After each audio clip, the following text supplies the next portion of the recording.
दर्शक महानुभावहरु नमस्ते। यस अगाडिको भिडियो तालिम वा प्रस्तुतिकरणमा प्रयोग हुन सक्ने शब्द खेलका उदाहरणहरुको साथमा पहिलो 1 मिनेटको जादुको बारेमा थियो। यो भिडियो समय र तनाव सम्बन्धी शब्द खेललाई संलग्न राखी कथाको रूपमा प्रस्तुत रहेको छ।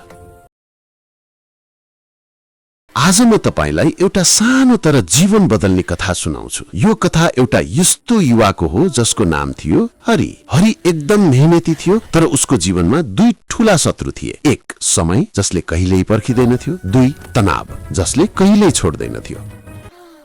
हरि हरेक दिन बिहान उठ्थ्यो र सोच्थ्यो आज धेरै काम गर्नुपर्छ।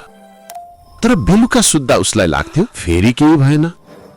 एक दिन हरिले एउटा ठूलो प्रोजेक्टको डेडलाइन मिस गर्यो। उसको हाकिमले भने, हरि तिमीलाई समयको कदर छैन। हरि घर फर्कियो, तनावले टाउको दुख्यो, रिसले मुटु जल्यो। उसले सोच्यो म किन यस्तो छु। त्यही रात हरिले एउटा पुरानो डायरी खोल्यो। त्यसमा उसले लेखेको थियो समय त पैसा हो भन्छन्। अनि उसले हाँसेर आफैलाई भन्यो समय त पैसा हो भन्छन् तर हामी पैसा जोगाउँछौं अनि समयलाई अफसोसमा खर्च गर्छौं।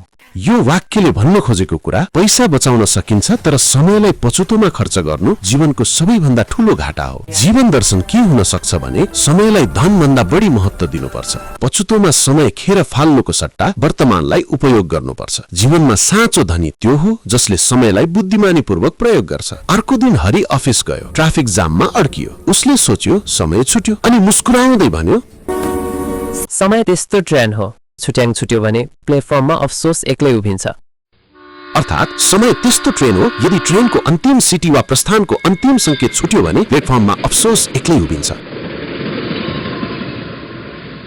हाकिमले फेरि गाली गरे। हरिको तनाव बढ्यो तर हरिले गहिरो सास लिएर आफैलाई भन्यो तनाव आयो भने गहिरो सास लिनुस् किनकि सासले बचाउँछ, झगडाले त बिगाड्छ। यो वाक्यले भन्न खोजेको कुरा तनावलाई गहिरो सासले नियन्त्रण गर्न सकिन्छ तर झगडाले जीवनलाई झन बिगाड्छ। जीवन दर्शन के हुन सक्छ भने तनावको बेला प्रतिक्रिया होइन, शान्ति रोज्नु बुद्धिमानी हो। गहिरो सास लिनु जीवनलाई पुनः ताजा बनाउने सरल तर प्रभावकारी उपाय हो। झगडा वा आक्रोशले समस्या समाधान नगरी उल्टै बढाउँछ। हाकिम चुप लागे। हरिले मुस्कुराउँदै भन्यो तनाव त साहस जाँच्ने परीक्षा हो, पास गर्यो भने लाइफ क्लास हुन्छ। यो वाक्यले भन्न खोजेको कुरा तनाव जीवनको परीक्षा हो जसलाई साहसले पास गर्दा जीवनले नयाँ पाठ दिन्छ। जीवनका चुनौतीहरू नै वास्तविक शिक्षक हुन्। त्यसकारण यहाँ भनियो stress is a test of courage, pass it and life becomes a class. त्यस दिनदेखि हरिले हरेक दिन बिहान घडी हेरेर भन्थ्यो 24 घण्टा सबैलाई बराबर छ तर जो 25औं घण्टा खोज्छ ऊ सधैँ पछाडि पर्छ।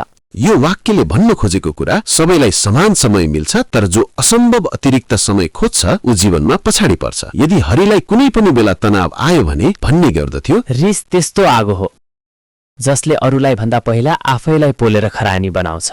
यो वाक्यले भन्न खोजेको कुरा रिस अरूलाई भन्दा पहिला आफैलाई नोक्सान पुर्याउने आगो हो।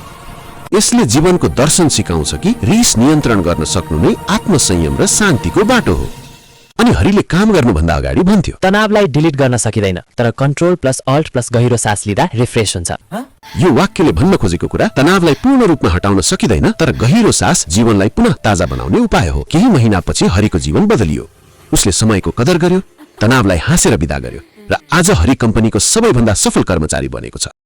भ्युअर्स, हरिको यो कथा तपाईको पनि कथा बन्न सक्छ। समयलाई पैसा जस्तै जोगाउनुस्, तनावलाई हाँसेर रिफ्रेश गर्नुस् र हेर्नुहोस् your life itself will become a class. यो त समय र तनावको हास्यमा शब्द खेलको कथा थियो जहाँ हरिको संवादको माध्यमबाट शब्द खेल प्रस्तुत गरिएको थियो। अर्को भागमा हामी मेहनत, अल्छीपना र आत्मविश्वासको कथा सुनाउँछौं। यो भिडियो लाइक गर्नुहोस्, शेयर गर्नुहोस्। यदि हरिको कथा तपाईलाई मन पर्यो भने कमेन्ट गर्नुहोस् र च्यानल सब्स्क्राइब गरेर घण्टी थिच्नुहोस् किनभने भाग 3 को कथा आउन साथ तपाईको मनमा विश्वासको बिगुल फुकिनेछ। धन्यवाद। समय जोगाउनुहोस्, तनाव व्यवस्थापन गर्नुहोस् र जीवन जिउनुहोस्। नमस्ते।